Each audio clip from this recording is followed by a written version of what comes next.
আমাদের শরীরের সবথেকে গুরুত্বপূর্ণ অঙ্গ হলো ব্রেন। আর যাদের এই ব্রেনের পাওয়ার বা ক্ষমতা বেশি থাকবে তারা সবসময় অন্যের থেকে কয়েক পা এগিয়ে থাকবে। এই ব্রেনের পাওয়ার ব্যবহার করে আমরা যা চাই সমস্ত কিছু পেতে পারি। সুস্থ থাকার জন্য যেমন আমরা নিয়মিত শরীর চর্চা করি, সেরকম ব্রেনকে হেলদি এবং পাওয়ারফুল করার অনেক পদ্ধতি রয়েছে। এই পদ্ধতি ব্যবহার করে আমরা আমাদের ব্রেনকে বিদ্যুতের মতো গতি দান করতে পারি। সাবকনসিয়াস মাইন্ডের পাওয়ার হাজার হাজার গুণ বাড়াতে পারি। আমরা এক কথায় হিউম্যান থেকে সুপার হিউম্যান হতে পারি। বন্ধুরা, এই সমস্ত কথা যে আমি তোমাদের বললাম তা কোনো অবাস্তব কিছু না, এটা সম্ভব, এটাই ফ্যাক্ট। শুধু একবার নিজের চারপাশে তাকিয়ে দেখো, আমাদের চারপাশে যেই সমস্ত জিনিস রয়েছে যেমন গাড়ি, কম্পিউটার, স্মার্টফোন, সমস্ত কিছু আজ বাস্তব এই ব্রেনের পাওয়ারের জন্যই। আমরা মানুষ এক ধরনের অ্যানিম্যাল, কিন্তু আমরা বাকি সবার থেকে আলাদা, কারণ আমরা আমাদের ব্রেনের সঠিক ব্যবহার করতে জানি। তাই আজ আমরা অ্যানিম্যাল থেকে আলাদা হয়ে নিজেদের স্বতন্ত্র পরিচয় তৈরি করতে পেরেছি, হিউম্যান হয়েছি। জানলে অবাক হবে, আমরা আমাদের ব্রেনের শুধু কিছু পার্সেন্ট ব্যবহার করি, বেশিরভাগ ব্রেনের অংশ আনইউজড অর্থাৎ অব্যবহৃতই থেকে যায়। তাহলে ভাবো, আমরা যদি আমাদের ব্রেন পাওয়ার 1 থেকে 2%ও বাড়াতে পারি তাহলে আমরা কতটা পাওয়ারফুল হতে পারবো, যা জীবনে সফল হওয়ার জন্য কোনো কিছু পাওয়ার জন্য যথেষ্ট। তাই ভিডিওটি শেষ অবধি অবশ্যই দেখবে। ভিডিও শেষে তোমরা এটা নিশ্চয়ই বলবে, হ্যাঁ, আজকের ভিডিও থেকে কিছু শিখতে পারলাম, ভিডিওটি বেস্ট ছিল। বন্ধুরা, কম্পিউটার, মোবাইলে যেমন প্রসেসর, র্যাম রয়েছে যা ডিসাইড করে সেই কম্পিউটার অথবা মোবাইল কতটা ফাস্ট চলবে। যত ভালো প্রসেসর এবং যত বেশি র্যাম থাকবে তত স্পিড হবে সেই মোবাইল অথবা কম্পিউটারের। ঠিক সেরকম আমাদের ব্রেনেও র্যাম ও প্রসেসর রয়েছে, যা হলো আমাদের কনসাস মাইন্ড এবং সাবকনসাস মাইন্ড।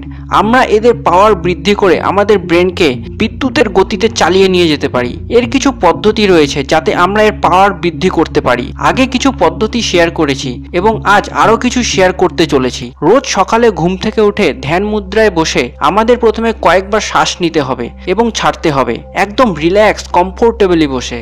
এরপর আমাদের যে কোনো একদিকের নাক বন্ধ করতে হবে। যদি ধরি ডান নাক বন্ধ করব, তাহলে ডান হাতের যে কোনো আঙ্গুল দিয়ে ডান নাক বন্ধ করতে হবে এবং বাঁ নাক দিয়ে তখন শ্বাস নেব এবং ছাড়বো। এরপর বাঁ হাতের যে কোনো আঙ্গুল দিয়ে বাঁ নাক বন্ধ করে ডান নাক দিয়ে শ্বাস নেব এবং ছাড়বো। শুধু ধ্যান থাকে যেন আমাদের জোরে জোরে শ্বাস নিতে হবে। নর্মালি যেভাবে নেই সেভাবে একদম নয়, আবার খুব জোরেও নয়, মোটামুটি জোরে যতটা পারি শ্বাস নেব। এটা 15 থেকে 20 বার দুনাকেই করতে হবে। এইবার বলবো এটা করলে কি হবে। যখন আমরা বাঁদিকের নাক বন্ধ রেখে ডান দিকের নাক দিয়ে শ্বাস নেই, তখন সেই শ্বাস আমাদের ব্রেনের লেফট সাইড অর্থাৎ লেফট হেমিস্ফিয়ারে চলে যায়। এটা আমাদের লেফট হেমিস্ফিয়ারের শক্তি বৃদ্ধি করে। এই লেফট হেমিস্ফিয়ার আমাদের লজিক্যাল ক্যাপাবিলিটিস অর্থাৎ যৌক্তিক ক্ষমতা কন্ট্রোল করে থাকে। তোমরা যারা অঙ্ক অথবা সায়েন্সের সাবজেক্টে দুর্বল, তাদের এটা প্র্যাকটিস করা দরকার। এর ফলে তোমাদের লজিক্যাল অ্যাবিলিটি অনেক গুণ বেড়ে যাবে। আগে যেই ম্যাথ অথবা সায়েন্স দেখলে ভয়ে জ্বর চলে আসতো, এখন সেটা বাচ্চাদের খেলা মনে হবে তোমাদের কাছে। এছাড়া লজিক অথবা যৌক্তিক ক্ষমতা বাড়ার ফলে তোমরা কোনো বিষয় খুব দ্রুত বুঝতে পারবে, খুব দ্রুত কোনো ডিসিশন নিতে পারবে, বুঝতে পারবে কি করা উচিত এবং কি না করা উচিত। আবার যখন আমরা ডান দিকের নাক বন্ধ রেখে বাঁ দিকের নাক দিয়ে শ্বাস নেই, তখন সেই শ্বাস আমাদের ব্রেনের রাইট সাইড অর্থাৎ রাইট হেমিস্ফিয়ারে পৌঁছে যায়, যা আমাদের রাইট হেমিস্ফিয়ারের শক্তি অনেক গুণ বৃদ্ধি করে। এই রাইট হেমিস্ফিয়ারের শক্তি বৃদ্ধি হলে আমাদের ভেতরের ক্রিয়েটিভিটি অর্থাৎ সৃজনশীলতা বাড়বে। এর ফলে আমরা অনেক কনফিডেন্ট ফিল করব, আমাদের আত্মবিশ্বাস বাড়বে। পাবলিকালি কারো সাথে আগে যদি কখনো কথা বলতে অসুবিধা হয়ে থাকে, এখন সেটা আর হবে না। সহজেই সবার সাথে ফ্রেন্ডশিপ করতে পারবো, ভালোবাসার মানুষটির সাথে কথা বলার সাহস পাবো। আমরা যখন শ্বাস নেই, অক্সিজেন যখন আমাদের ভিতরে পৌঁছয়, তা আমাদের ব্রেনের সেল, নিউরন যা বিভিন্ন কাজ অথবা চাপের ফলে প্রায় এতক্ষণ ইনঅ্যাক্টিভ হয়েছিল, তা এই অক্সিজেন পেয়ে আবার পুনরায় অ্যাক্টিভ হয়ে পড়ে, এনার্জি বা শক্তি ফিরে পায়, আগের তুলনায় হাজার হাজার গুণ শক্তিশালী হয়ে ওঠে। এইভাবে এক নাক বন্ধ রেখে যখন আমরা শ্বাস নেই, তখন এক স্পেশাল টেকনিকে অক্সিজেন আমাদের ব্রেনের সেলে পৌঁছয় এবং সেখানে নিউরনগুলোর মধ্যেকার কানেকশন আরও স্ট্রং হয়ে যায়, আমাদের ব্রেনকে অনেক অনেক গুণ শক্তিশালী করে তোলে। আমি আগে সাবকনসাস মাইন্ড সিরিজের ভিডিওগুলোতে বলেছিলাম আমাদের ব্রেনের সাবকনসাস মাইন্ড কখনো ঘুমোয় না, কিন্তু আমাদের ব্রেনের কনসাস মাইন্ডের নিয়মিত রেস্ট দরকার।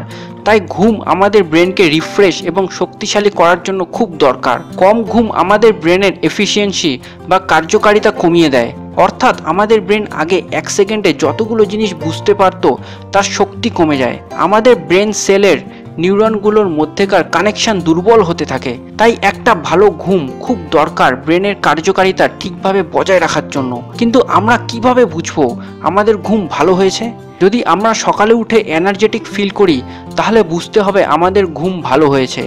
কিন্তু আমাদের বেশিরভাগেরই হয়তো সকালে উঠে আরও লেজি ফিল করি, বিছানা ছেড়ে যেন উঠতেই ইচ্ছে করে না, আরও ঘুম দরকার, এরকম ফিল যদি হয় তাহলে বুঝবো আমাদের ঘুম ভালো হয়নি। সারাদিন আমাদের ব্রেন অ্যাক্টিভ থাকে, ধীরে ধীরে তার ক্ষমতা কমে যেতে থাকে। যেমন একটা মোবাইল যদি সারাদিন চলে তাহলে রাতে তার চার্জ শেষ হয়ে যায়, ঠিক সেরকম আমাদের ব্রেন সারাদিন অ্যাক্টিভ থাকায় ধীরে ধীরে তার চার্জ কমে যায়। রাতের ভালো ঘুম আমাদের ব্রেনের চার্জ 100% করে দেয় এবং সকালে উঠে আমাদের ব্রেন তার 100% ক্ষমতা দিয়ে কাজ করে। কিন্তু রাতে যদি সেই চার্জিংয়ে কোনো প্রবলেম হয়, চার্জ কমপ্লিট না হয়, তাহলে আমাদের ব্রেন তার 100% দিয়ে কাজ করতে পারবে না। তাই সেক্ষেত্রে কিছু সাজেশন দিতে পারি। আমরা যখন ঘুমোতে যাব তখন কোনো আজে বাজে কিছু চিন্তা করব না, একদম রিল্যাক্স ফিল করব, মাইন্ড একদম শান্ত রাখবো। শুধু আমাদের শরীরের বিভিন্ন অংশকে ফিল করব, আমাদের হাত, আমাদের পা, আমরা যে শুয়ে আছি সেটা ফিল করব। আমাদের ব্রেনের সাথে শরীরের কানেকশন রয়েছে, তাই আমাদের শরীর রিল্যাক্সড হলে আমাদের ব্রেনও রিল্যাক্সড হয়। এবং আগে যেখানে ঘুম আসতে 20 থেকে 30 মিনিট সময় লাগতো, এখন সেটা 3 থেকে 5 মিনিটেই ঘুম চলে আসবে এবং সেই ঘুম খুব ভালো হবে। আমি আগের সাবকনসিয়াস মাইন্ড সিরিজের ভিডিওতে বলেছিলাম ঘুমোতে যাওয়ার আগের 5 মিনিট পজিটিভ কিছু আমাদের মাইন্ডকে ফিট করতে হবে। এতে আমাদের সাবকনসিয়াস মাইন্ড সেই পজিটিভ থটসকে রিয়ালিটিতে পরিবর্তন করবে। আমরা সেই টেকনিক ইউজ করার পর যখন ঠিক করব এখন আমাদের ঘুমোতে হবে, তখন শুধু শরীরের উপর ফোকাস করার এই টেকনিকটি ইউজ করব।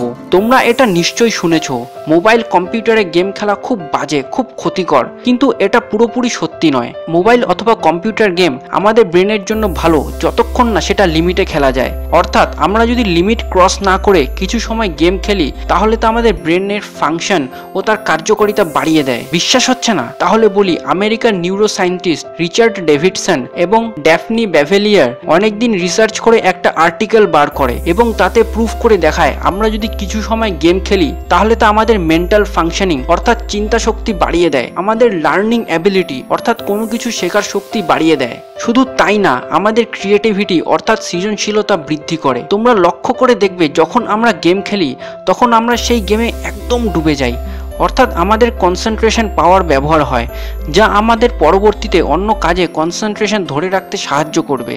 কিন্তু অতিরিক্ত গেম খেলা সত্যি খুব ক্ষতিকর, অতিরিক্ত কোনো কিছুই ভালো নয়। তাই দিনে কিছু সময় গেম খেলাই যায়, এতে যেমন মাইন্ড রিফ্রেশ হবে সেরকম মাইন্ড পাওয়ার বৃদ্ধিও হবে। বন্ধুরা, আমি চাই তোমরা সফল হও, তোমরা তোমাদের জীবনে যা চাও তাই পাও, তোমরা অন্যদের থেকে কয়েক পা এগিয়ে থাকো। তাই আমি তোমাদের সাথে regular useful tricks, technique, advice share করি। তাই তোমরা এই 3টি টেকনিক ব্যবহার করে তোমাদের ব্রেন পাওয়ার, ইন্টেলিজেন্স বাড়াও এবং এগিয়ে যাও জীবনে। আশা করছি আজকের ভিডিওটি তোমাদের ভালো লেগেছে। তাই ছোট্ট রিকোয়েস্ট, অবশ্যই ভিডিওটি শেয়ার করে সবার কাছে পৌঁছে দিয়ে এই চ্যানেলটিকে সাপোর্ট করো, বড় করে তুলতে একটু সাহায্য করো। আমাকে এই প্রথম শুনে থাকলে এবং এখনও সাবস্ক্রাইব না করে থাকলে অবশ্যই সাবস্ক্রাইব করো এবং পাশের বেল আইকনে ক্লিক করতে একদম ভুলো না। লাইক কমেন্ট করে জানাও কেমন লাগলো আজকের এই ভিডিওটি। চেষ্টা রয়েছে পরবর্তী ভিডিওটি আরও ইউজফুল এবং বেটার কোনো টপিকের উপর তৈরি করার। তোমরা সবাই ভালো থেকো আর এভাবেই অলওয়েজ পাশে থেকো। দেখা হচ্ছে পরবর্তী ভিডিওতে। Love you all.